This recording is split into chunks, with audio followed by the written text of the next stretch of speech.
Hey, the live stream is up and running, so Kevin, whenever you're ready, go for it. Okay. Well, good morning. And we're in the case of Deborah Elms, who's joining us from Singapore. Good evening. I'm Kevin Johnson of the National Press Foundation, and on behalf of NPF and our sponsor, the Heinrich Foundation in Singapore, I want to welcome you all to this webinar, an attempt, and I emphasize an attempt, to examine the Trump tariff strategy nearly 6 months into his second term. I don't know about you guys, but every week seems like Groundhog Day. Must feel that way for David, probably particularly since he's been covering this. But perhaps no period in recent history has upended international markets, supply chains, corporate investment, and labor than the tariff policies pursued in the first 6 months of this new administration. So far, it has been a head-spinning tale of threats, legal challenges, fragile truces, and moving deadlines. But fortunately for us here today, we have some of the most knowledgeable people in this space here with us, albeit virtually, to help provide context, direction, and perspective. And I want to introduce each of them, and we so appreciate them taking their time with us this morning out of their busy schedules. Deborah Elms, who I mentioned earlier, is head of trade policy at the Heinrich Foundation in Singapore. Prior to joining the foundation, she was the executive director and founder of the Asian Trade Center. She was also president of the Asia Business Trade Association and the board director of the Asian Trade Center Foundation. Dr. Elms serves on the board of the Trade and Investment Negotiation Advisor, TINA, at the UN Economic and Social Commission for Asia Pacific. She was on the International Advisory Council for APCO, and she was also a member of the World Economic Forum's Trade and Investment Council 2018 to 2020. David Lynch is the global economics correspondent for the Washington Post. He was a Washington correspondent for the Financial Times before the Post, covering white-collar crime. At Politico, he was the cybersecurity editor and a senior writer before that with Bloomberg, where he wrote about national security and the economy. At USA Today, where we were colleagues, he was the newspaper's founding bureau chief in both London and Beijing. And he was the first recipient, the newspaper's first recipient of a Nieman Fellowship at Harvard. I'll also include a plug for his upcoming book, The World's Worst Bet: How the Globalization Gamble Went Wrong and what would make it right. So hopefully that will lead to thousands of new purchases. Dennis Shea served as Deputy U.S. Trade Representative and U.S. Ambassador to the World Trade Organization in Geneva, Switzerland. At the WTO, Shea led an interagency team charged with advancing U.S. interests on issues ranging from trade in goods and services to e-commerce, intellectual property protection, and agriculture. For more than 10 years, Shea was a member of the bipartisan and U.S.-China Economic and Security Review Commission, serving as either chairman or vice chairman from 2012 to 2017. More importantly, and for purposes of full disclosure, Dennis also served as commissioner of our weekend pickup basketball league in Old Town Alexandria for several years, and we were grateful for his leadership there. Jeffrey Schwab serves as senior counsel and interim director of litigation at the Liberty Justice Center, where he litigates cases to protect civil liberties and constitutional rights. Jeff has a particular interest in protecting the right of free speech and enforcing constitutional and other legal limits on government. Key to this conversation, though, the Liberty Justice Center scored a major victory at the U.S. Court of International Trade in May, which all of you are familiar with, when the court ruled that President Trump had exceeded his authority under the International Emergency Economic Powers Act, a mouthful, in imposing across-the-board tariffs. The administration is appealing that ruling, and oral arguments are set for July the 31st. And since since that date is staring us in the face, and ironically comes just a day before the latest August 1st deadlines to impose new tariffs, I thought we would begin the questions with Jeff. As I said, a lot of eyes are going to be on those arguments. Tell us what's at stake. Well, the world economy is at stake, I guess. Um, yeah, I mean, in addition to the economic effects, and which I can really only speak a little bit about because the other panelists are much more qualified on economics than I am. But I can talk about my individual clients and the effects on them, and then they're negative, very negative.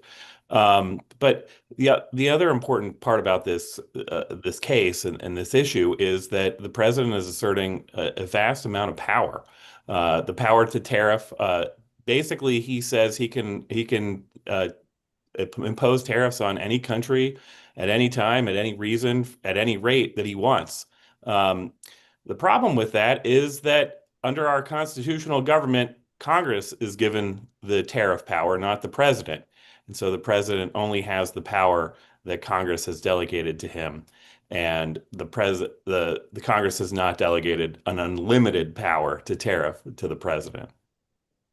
Uh, let me move to Dennis because uh, Jeff has said a few things that I think you might have some responses to. You are obviously a prominent voice in the first Trump administration. Did you see this full court press coming? Forgive the pun. And what, if any, strategic advantage is gained from rolling out tariff schedules as he and the administration has done so far? Well, thanks, and it's great to see you again, Kevin. And thank you to the National Press Foundation and the Heinrich Foundation for having me. And my views are purely my own. They don't belong to any organization, but they're just my personal views. Did I see this coming? The answer is yes. President Trump campaigned on a 10 to 20% global tariff. He campaigned on reciprocity and bilateral trade relations. He campaigned on increasing tariffs on China up to 60%. These were campaign promises, and the issue of tariffs were central to his campaign. So there should have been no surprise that the president was going to roll out these tariffs and basically fulfill a campaign promise. Basically, he's doing nothing less than rewriting the rules of global trade, which he views as being deeply disadvantageous and deeply unfair to the United States over the past couple of decades. In his own words, he's trying to do something that, in the end, will be historic. He strongly believes that the U.S. consumer market is a source of leverage, and he's using that leverage to achieve several objectives. More balanced trade, protecting key industries, and building up the productive capacity in the United States, combating unfair trade practices, including non-tariff barriers, which we've been hearing a lot about. Americans have learned about non-tariff barriers, and also raising federal revenue. And I think they've collected about 100 billion plus over the past year, which is significantly more than last year. Now, sometimes these objectives are mixed, are conflated, but in the end, I think the Trump administration justifies the tariffs on the basis of protecting U.S. national security, hence the invocation of the International Economic Emergency Powers Act, or IEPA. And the point there that the Trump administration makes is that the large and persistent trade deficits in goods that the U.S. is running, 1.2 trillion in 2024, and more than 20 trillion since the creation of the WTO, are damaging to U.S. Security interests. Industries have been eliminated in the U.S., and we're funding current consumption through the sale of U.S. assets and the future earnings of those assets. So that is the theory behind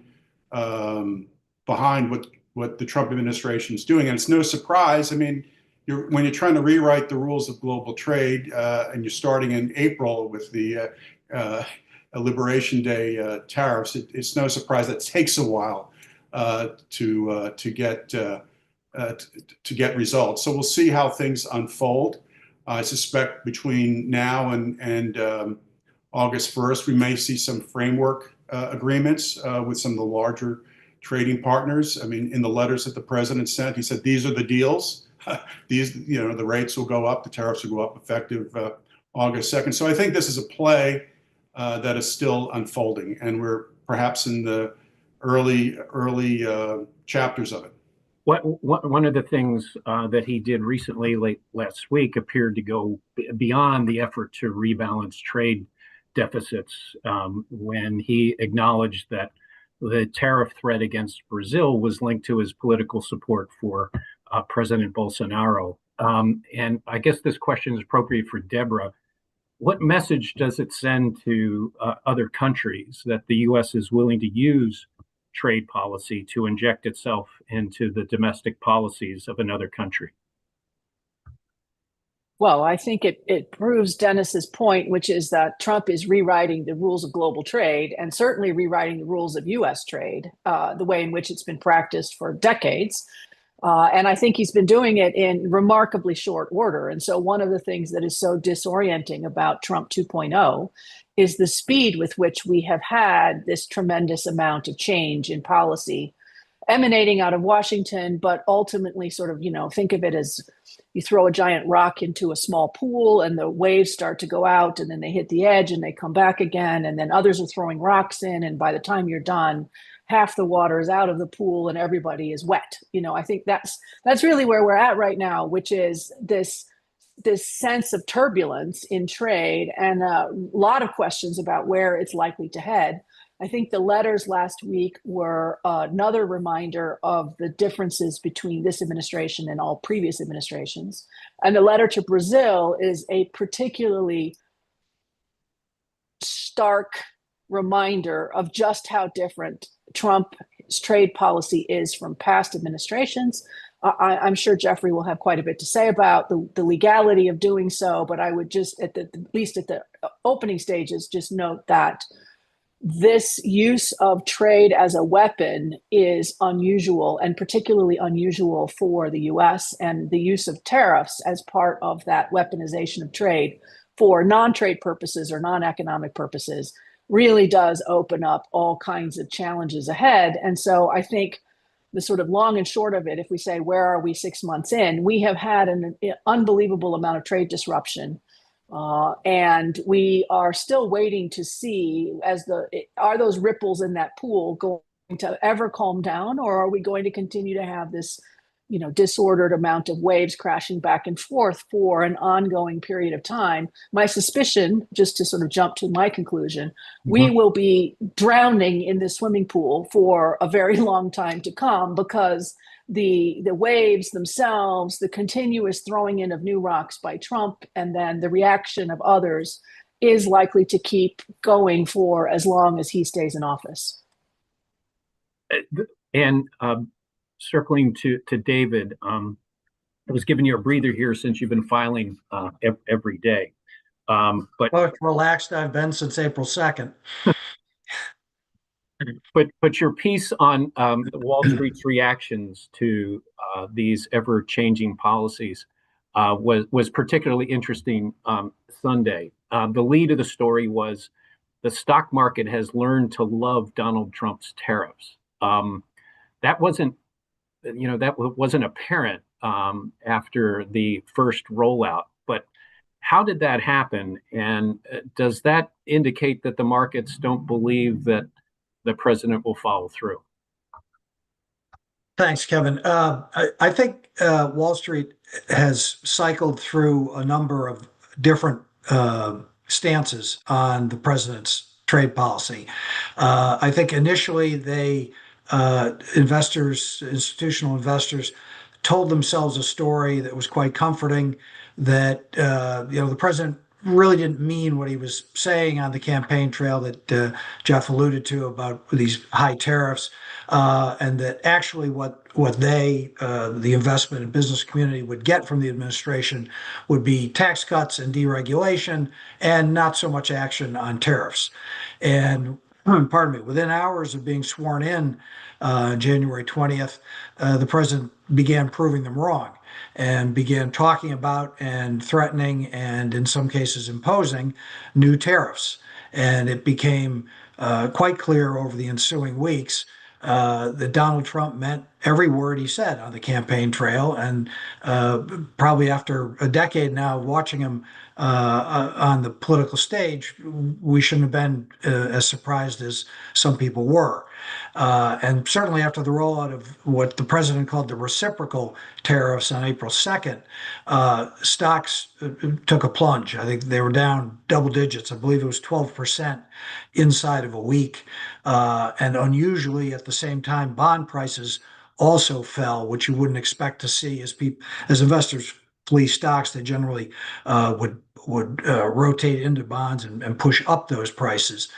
Investors also began to run away from the dollar to an unusual degree, and so there was a quite stark market reaction, and I think that's what caused the president just in a week to then put everything on pause for 90 days to allow for negotiations.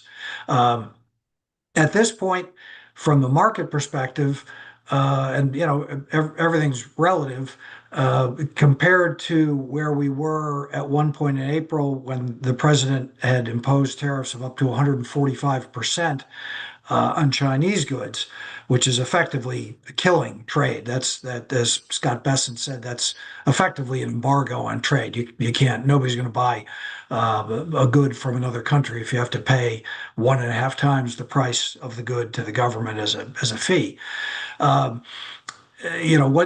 once the president backed off of that and we saw a truce initially in Geneva, that kind of quickly frayed, but then was restored in additional talks between the US and Chinese diplomats in London.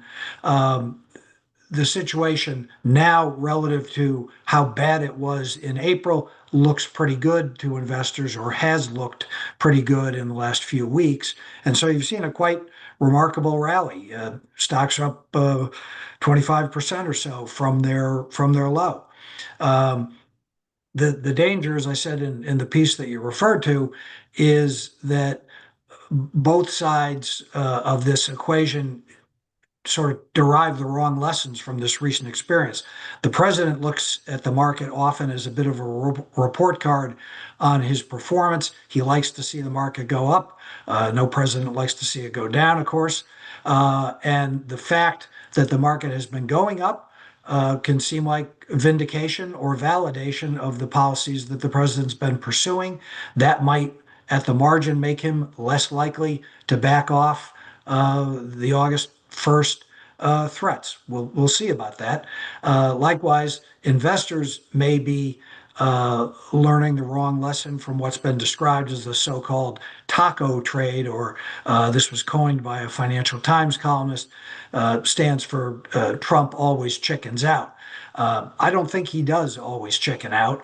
I think he often backs off his most extreme threats, but I think he's quite serious about the 10% baseline tariff on all imports. He told NBC the other day he might want to lift that up to 15 to 20%. We'll see about that. But you talk about 15 or 20, 10 starts to sound good by comparison. Likewise, tariffs of 145% on China are now down to an average of about 55%, including tariffs that were in place before President Trump's second term. So I think we're going to end up ultimately in a very different trading landscape from where we were, before President Trump returned to the White House. And it's not quite clear exactly what the contours of that different system will be. And this might be a question for anybody on the panel, so jump in if you feel the desire. But I wondered if there's been a lot of talk about guardrails on this administration in first iteration and second. And I wonder, David, you mentioned that Trump's affinity for the market, and I wonder if that is the ultimate guardrail for how he views, going forward or not. And again, any of you jump in if you feel the need. Yeah, I don't know whether it's his ultimate guardrail, but I will say to David's point, I mean, the media narrative, since this is a media group, the media narrative after the April 2nd tariffs was that we're heading into economic Armageddon, right? I mean, it was just the world's falling apart, U.S. economy's going to be destroyed. That was sort of a major theme through the media coverage of the April 2nd tariffs. But when you look at what happened, the last 2 months, jobs reports have been good. April, the GDP growth for the second quarter, according to the Atlanta Fed, could be about 2.6%. Others have estimated higher. We had 2 months of relatively modest inflation growth. Now today, we can do a little test of the markets. Inflation was up 0.03%. The CPI numbers came out at 8:30 this morning. So we can check the market during this call to see how the market is reacting. Some folks are saying that that's tariff related. But I guess my point is just, I think a lot of what the common orthodox wisdom is about, the impact of these tariffs on the U.S. economy has been, I think, been wrong. Anybody else want to hit on? Yes, I'll come in on that one. I don't think it's wrong. I think it's too early to say. So first of all, I would say it's true that the U.S. economy did not melt down. And those people who suggested that the entire U.S. economy would disintegrate were probably entirely wrong to begin with, which is because the United States economy is such a large domestic market that trade is only 30% of the US economy overall. And so anything that happens in trade is not going to probably destroy the US economy. So that's the first point. But the second point is that a lot of the higher levels of tariffs were paused, and a lot of firms ahead of that April 2nd date had put in place plans to stockpile a lot of goods, had put in place a lot of plans to sort of mitigate short-term damage. Those plans and policies are starting to run out. And if you talk to firms, they are increasingly figuring out how to manage higher tariffs. If the tariffs kick in at a higher rate, as expected, as early as 15 days from now, there will be even more damage to the US economy. And it is not difficult to find a lot of US businesses, especially US small businesses, who are increasingly struggling under tariff costs. It's not just these reciprocal tariffs that we've discussed, but the growing list of Section 232 national security tariffs, especially autos, auto parts, and crucially at the moment at 50% on steel, aluminum, and everything made of metal. Those kinds of sector-specific tariffs are already in place. They are starting to impact firms. Companies are complaining about those. If you look at specific measures like trade flows through ports, trucking numbers, warehousing numbers, inventory purchases, a lot of the sort of faster moving data points are suggesting increasing problems in the US economy. And that's before we get to any increases in these reciprocal tariffs in the next 15 days or maybe longer, but also before we get to more of these Section 232 tariffs. Trump has threatened to impose the ones on copper at the end of the month at 50%, potentially as high as 200% on pharmaceuticals. 2 more Section 232 investigations are coming out this week on drones and polysilicon, which is basically everything electronics. Increasingly, more and more of the US economy is captured by these kinds of sector-specific tariffs, in addition to the reciprocal tariffs. So I think the damage is coming, and coming faster than some people would like to admit or acknowledge. Yeah, I would agree with that. I spent some time yesterday reading earnings reports, earnings calls between the CEOs of companies like Nike and Levi's, lesser-known industrial parts makers, and the price increases are being felt by these companies, and they're coming. Uh, Rendering a final verdict on the economic effects of the tariffs at this point is like the apocryphal story of the guy who jumps off the 20-story building and halfway down says, "So far, so good." We're not all the way down there yet. And companies haven't worked off the inventories of parts that they brought in to front run the tariffs. These 10% universal or baseline tariffs, that's a number nobody likes paying, but many companies, particularly the larger ones, can swallow that. They can take a little bit out of their margins. They can squeeze their suppliers a little bit. They don't like it, but they can live with it. Once we get up to the higher numbers, as Deborah indicated, if those actually take effect, if we put a 30% or 50% or whatever the number du jour is tariff on trade with Europe, we're going to feel that. So I would just say, we need to be a little bit patient to assess whether a policy is or isn't working. Jeff, do you want to jump in or Yeah. Again, I'm not an economist or have a degree in economics or anything, but I do represent 5 small businesses, and their experience is consistent with what Deborah is saying. They have stockpiles of inventory that they think they can work off of. They're hopeful that the tariffs will go away, and then they can resume back to normal. But they're also making decisions about whether to invest in certain things or not, and they've been sort of holding off on making those decisions. They haven't hired. They are making decisions based on uncertainty, and that's the real problem, is that we don't know what the rate's going to be, when it's going to be, against what products it's going to be in which countries. And that's a direct problem created by the president asserting this power under IEEPA, where he can do whatever he wants.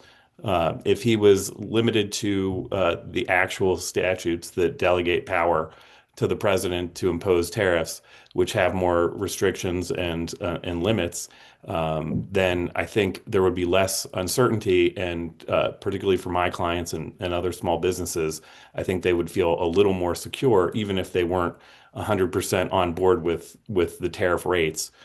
There would be a little more certainty for them. Understood. I'm going to open it to questions from the folks who've registered. We had more than 300 register for this, so I want to give them adequate time. And I'll begin with a question from Jennifer Delohi. I apologize if I've mispronounced your name. And she refers to the Emergency Powers Act and asks this question. While the IEEPA's powers are around economic transactions, are there broader consequences for such widely used emergency declarations and powers? Anybody? Well, jump on? let me, with Jeff will probably rebut what I'm going to say, but we'll have a little mini debate here about IEEPA. And this, of course, will be decided by the Federal Circuit and likely the Supreme Court, right, Jeff? This will probably be ultimately decided by the Supreme Court. But IEEPA gives the president the right to regulate or prohibit imports. It is correct to say it doesn't mention tariffs, but does give him the right to regulate or prohibit imports.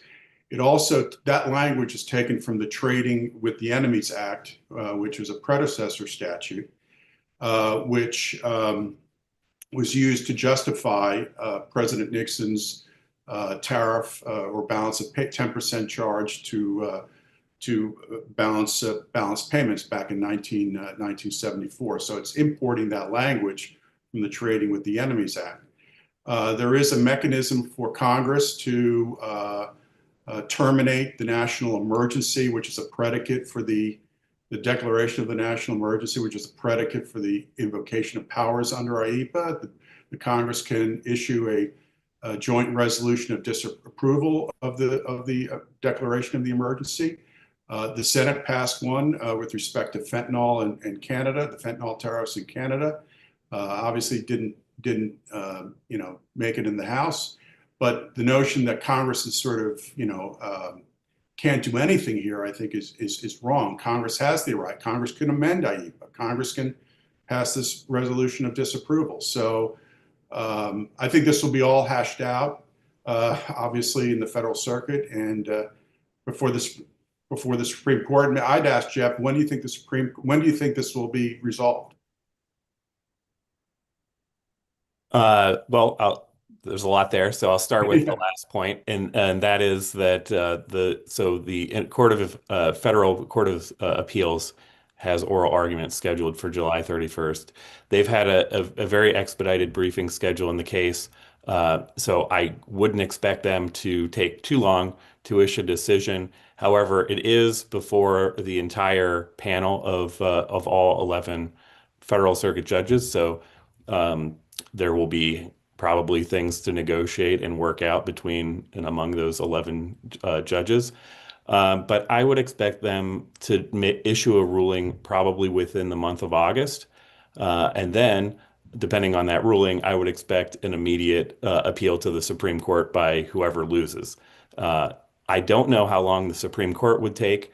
It also could be an issue of whether the decision by the Federal Circuit will be imposed during the time that the Supreme Court hears the case. So obviously we won our case before the Court of International Trade and got an injunction on the tariffs, but that was stayed pending the appeal in the Federal Circuit. If the Federal Circuit were to uphold that decision, then the stay would go away, and then there would be a question of whether there would be a stay imposed if the Supreme Court decided to hear the case. So those are all issues that it's unclear how long the Supreme Court would take, whether they would impose a stay during the time, and how quickly they would hear the case, or whether they would just hear it on their normal schedule, which is usually they hear some cases during the fall and the spring, and then they issue opinions sometime after that through midsummer. Thanks, Jeff. A question here related to the markets, and again, anybody feel free to jump in. This is a question from Jan von Herf. Did the U.S. president hit the pause button to allow for negotiations, or did he allow for Wall Street traders to adapt their trading strategies, not to be caught off guard once he actually follows through with the intended strategy? Anybody want to take that on? Well, I can give you my guess. I mean, I think he expected, as was promoted from the beginning, that there would be a long line of trade partners looking to negotiate their way out of the April 2nd discussions. And Peter Navarro in particular mentioned repeatedly that there would be 90 days and 90 deals, and this would be pretty quick and fast because of the leverage the United States had over its trading partners, given the size and the lucrative nature of the domestic market. That has not happened. And so I think that has presented a bit of a quandary, right? If you don't have the trade partners providing whatever it is that the Trump administration and Trump himself is looking for, or isn't providing enough of it, or isn't providing enough, I don't know what it would be. That's one of the problems the trade partners have had, is what would it be? It's unclear, but whatever it is, it's not working. And so then Trump is now looking for a way out of this. He's declared that his own letters, basically Liberation Day round 2, is a deal.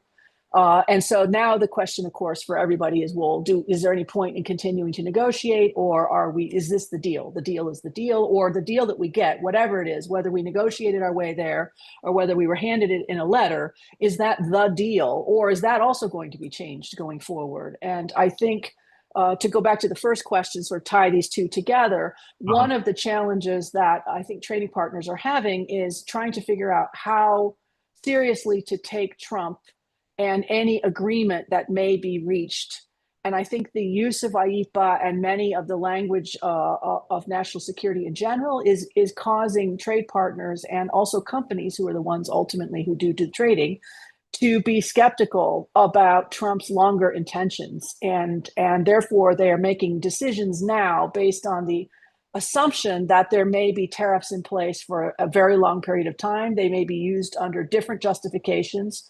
If IEPA were to be struck down, there are other alternatives. I think that's why the Section 232s for national security purposes are being rolled out on a regular basis. We have 9 that are already pending as of this morning, 9 that are morning my time, 9 that are now pending, with apparently 4 more that are lined up and ready to go.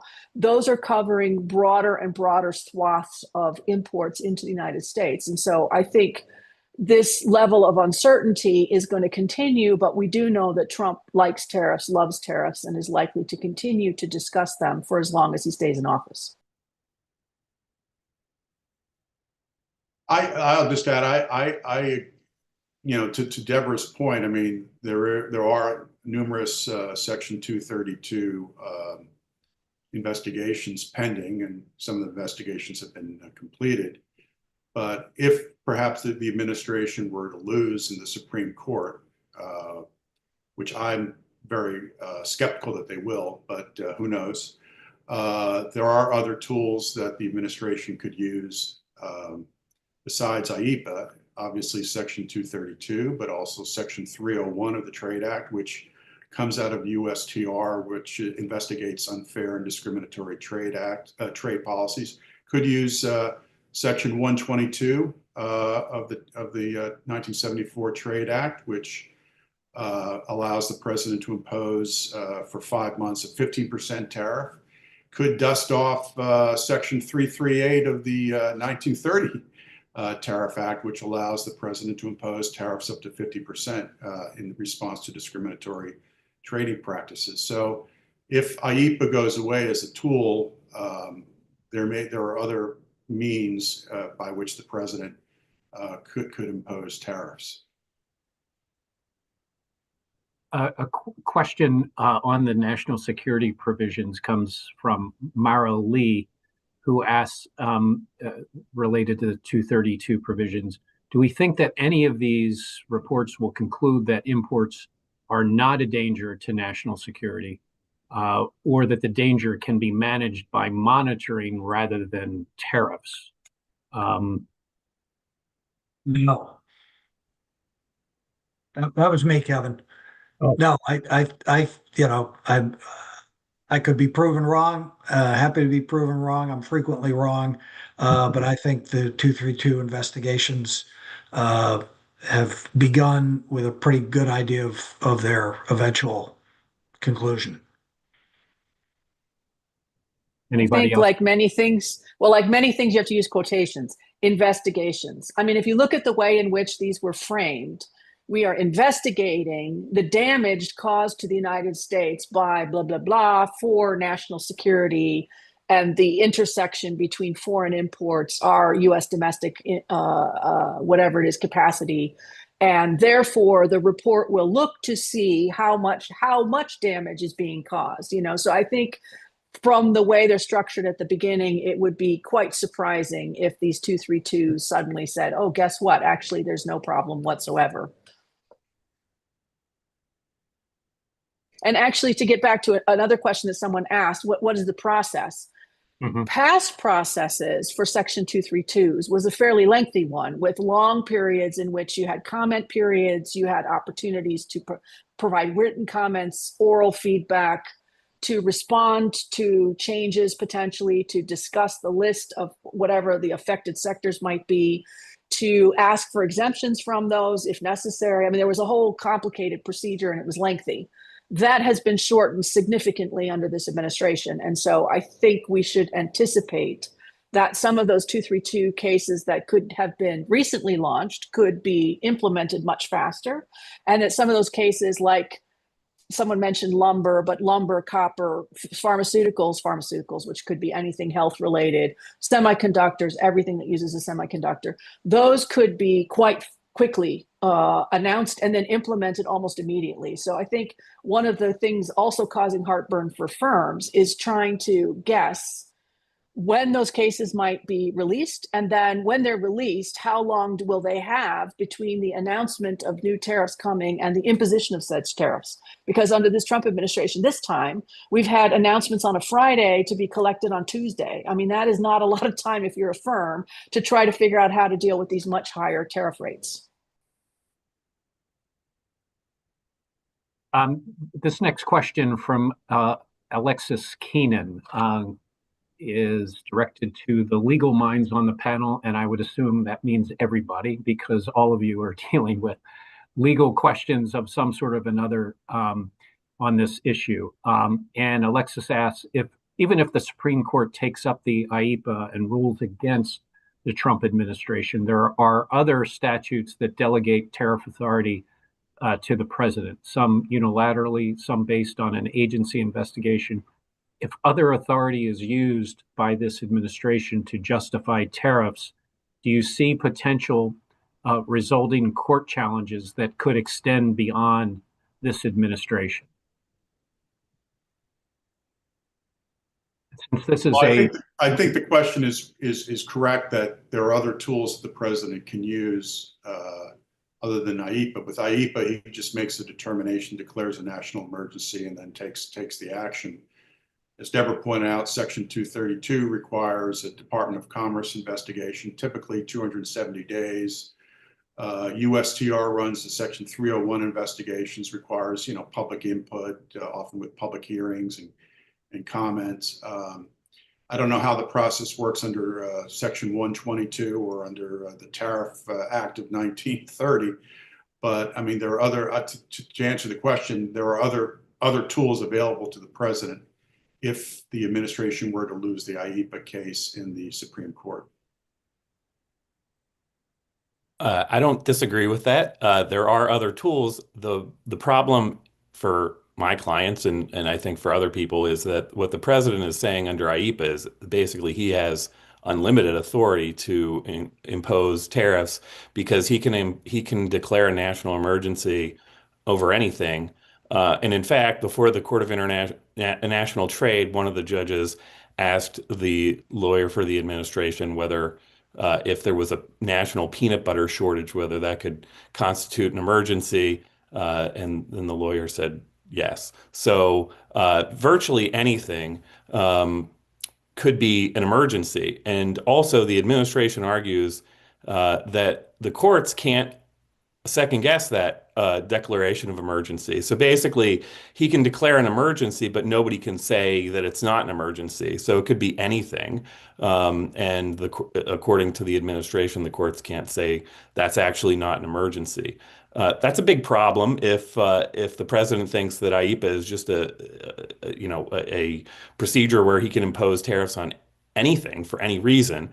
And the other laws that were mentioned do have restrictions that the president is at least in some ways following. So it would make a big difference, I think, if the Supreme Court rules in favor of striking down the Liberation Day tariffs under IEEPA.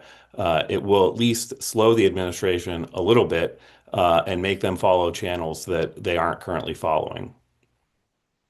But Jeff, I mean, Congress can terminate an emergency through a joint resolution of disapproval. So it's not as if the president has just unlimited authority. The Congress can step in and take action.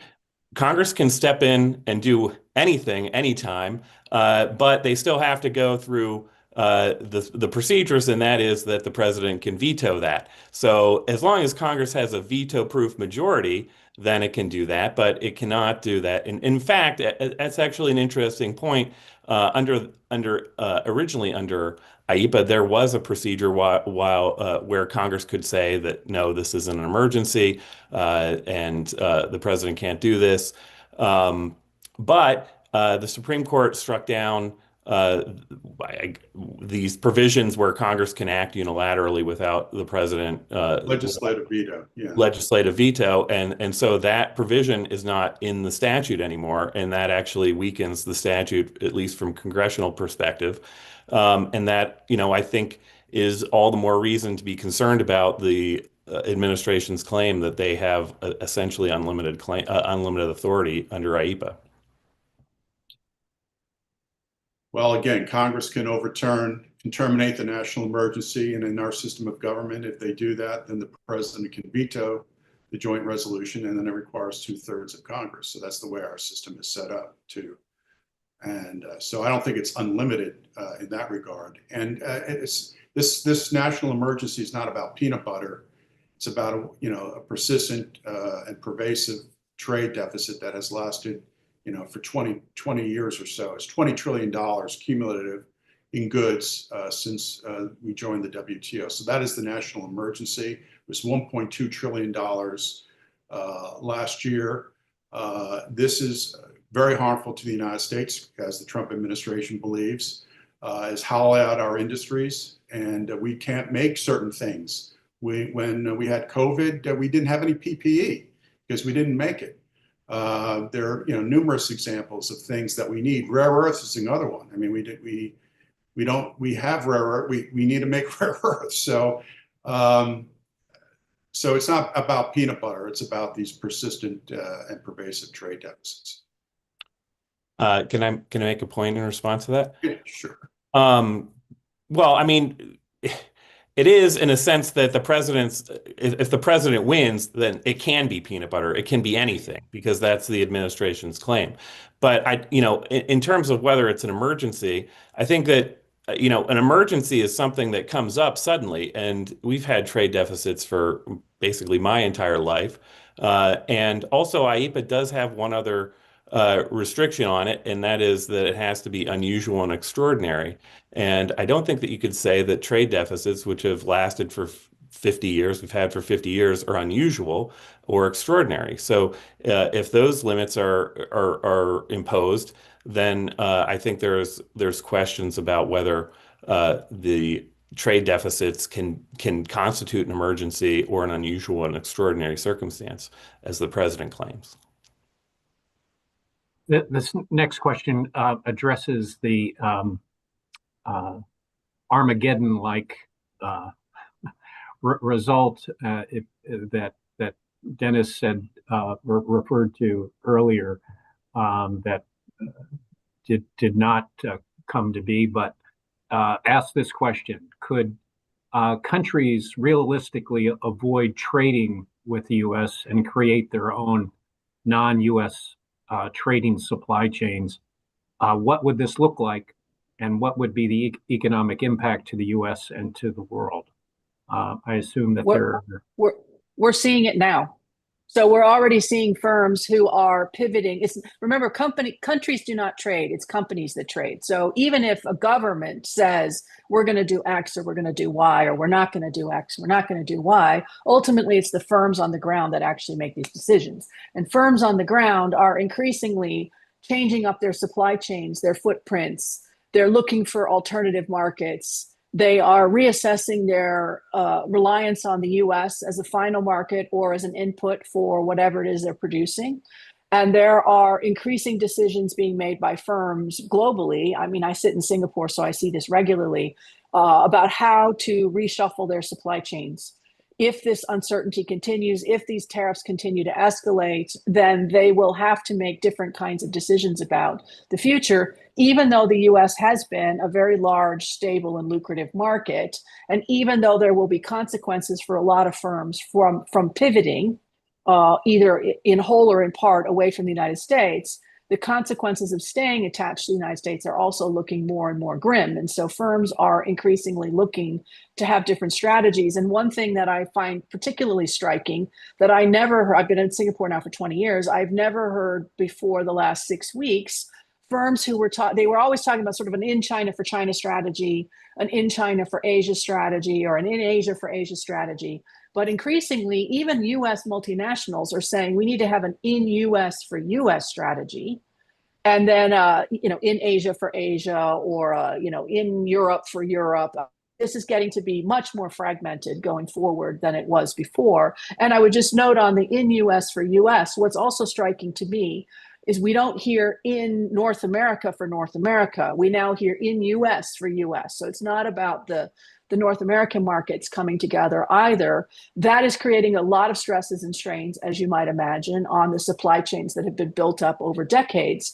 But I think we are seeing that pivot by companies, and we are increasingly seeing by governments who are starting to talk to one another globally and regionally to say, how can we better integrate? How can we better cooperate? How can we create some kind of environment going forward that allows us to have better economic ties than we've had in the past? Now, Asia is better off in this regard than many locations because we have lots of different trade agreements, lots of different platforms that you can use.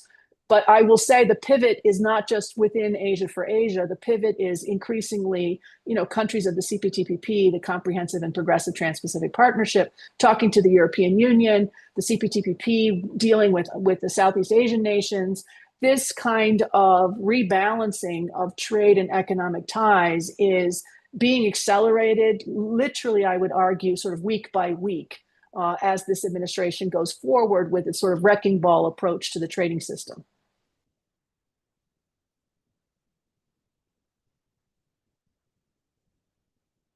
Kevin, you're on mute. I was trying to rule out as much ambient noise as I could with the construction nearby, but this next question follows Deborah's comments just now, and whether or not the risk of this decoupling would include traditional allies of the U.S. and might create a new form of so-called friendshoring, similar to what the Biden administration attempted. For example, could the European Union, Canada, and Japan reach an agreement with ASEAN countries that would isolate the U.S. from international trade? And this comes from Frederick Gilker. So you mean friendshoring without the United States, right, as opposed to U.S. trying to friendshore? Correct. I think we are seeing the very beginning stages of interesting reconfigurations that will likely continue over, I don't know, decades potentially, right? It took us 8 years to get to where we're at now. It's going to take us a while to get to whatever comes after this. But I do think that in this sort of crisis of changing the trading system, there will be new configurations that we may not have anticipated, and new kinds of, ways to seize opportunities. And it will probably give an advantage to some locations that you would not naturally think of as an interesting one. So, I've just looked at the last question that just came in. I'm not going to ask the question, but it was about Cambodia. And I would just say, look, when you're facing reciprocal tariffs that are high and continued sector-specific tariffs into the United States, even though the U.S. has been a very lucrative market for Cambodia, if that market is not working anymore, the math no longer works, you have to find somewhere else to go. And so, places like Cambodia that have been extremely important for U.S. trade, especially in textiles, increasingly they're moving into electronics and elsewhere, will have to find alternative markets. And so as that takes place, we will get this sort of global reconfiguration that is currently a bit hard to predict because it's very early days. And there's a lot of uncertainty about how that might work. We don't see, because I have a lot of reporters on the call, I'm sure, and they're always asking, do we see a lot of actual actions by governments at the moment to coordinate? And I would say that's a bit more tenuous. Yes, lots of conversations, particularly conversations on the sidelines of things, tea breaks, coffee breaks, whatever. Southeast Asia just had one of their big meetings last week. There were, I'm sure, many conversations that took place informally. Who's doing what? What deals did you get from the US? How are you going to work with others? How could we reconfigure things? But we haven't yet got to a formal situation where multiple countries are talking about alternatives. But I do think that that's coming. Kevin, can I chime in for a minute? I did. I think there has been a lot of talk from the International Monetary Fund and others about the likelihood of fragmentation of the global economy. And I think we have spent a lot of time talking about US China relations, but I think it's unlikely in the extreme that any fragmentation going forward is going to replicate the sort of neat Cold War divide that we had between East and West when we never traded much with the Soviets to begin with, and so there wasn't that sort of commercial dimension to the Cold War. It's first of all, even though direct trade between the U.S. and China has dropped pretty significantly. We still we still do about $600 billion worth of trade with China. A lot of Chinese goods that used to come straight from China to, pardon me, to the U.S. now go through third countries. That's one of the things the Trump administration is trying to combat with some of these tariffs. You've got a lot of countries in Southeast Asia, the ASEAN countries, who don't want to be forced to pick a side between the US and China. If there is greater decoupling at that superpower level, they don't want to be forced to go with one camp or the other, even though they do more trade with China than us by and large. And they're also, of course, geographically closer. They value their commercial and political ties to us as well. So I think it is difficult to predict exactly how this is going to shake out. I think of it as sort of an a la carte form of globalization going forward, product by product, country by country, level of technology determined in some cases. And we are just in the early days. And it's what I think you had to. Yeah, Deborah mentioned the European Union. I mean, the U.S. and the European Union have the largest economic relationship in the world, and the EU is heavily dependent upon the U.S. market. According to USTR, in 2024, the U.S. ran a $235 billion trade deficit in goods with the European Union. So a key part of the reciprocal tariff and the negotiation with the EU is trying to resolve this unbalanced trade. And a lot of the imbalance is the result of what is called, non-tariff barriers that the EU imposes that block access to their market for U.S. exports. If you look at the national trade estimate that the USTR puts out every year, the latest one is about almost 400 pages. 34 pages are devoted to non-tariff barriers imposed by the EU against U.S. exports, including things like standards and how to conformity assessment procedures and something called the precautionary principle, regulating products based on precautionary principle rather than on risk, phyto and sanitary barriers to trade that impact agricultural products. So this is what the negotiation is presumably, a part of it is presumably about this, going after these non-tariff barriers. But the relationship between the US and the EU is so huge, it's just sort of hard to envision sort of a breaking of the two. I mean, the EU is very reliant on the US market for their goods. Can I just come in there and say, yes, I'm not suggesting that this reshuffling of trade and trade landscape is going to be painless. There will be a lot of pain, and it will not just be felt by US consumers and US businesses paying high tariffs for all foreign goods coming into the US. It will be felt globally by firms across the world as they try to find alternatives. That will not be painless. But I would also say, if we're going to talk about trade deficits, we were so focused under this Trump administration on trade deficits in goods. We ignore the U.S. Tremendous strength so far in services. We haven't talked about investment, intellectual property rights, lots of other things that make the U.S., or at least made the U.S. So I think we should be careful in talking about trade deficits, that we don't just focus like the Trump team does on goods only, but we also think about services, which are an increasingly important part of the global economy, and they matter more and more to advanced economies. And that as we think about deficits, we remember that it makes no sense to have a bilateral deficit in goods discussion. That simply, for so many reasons, makes no sense.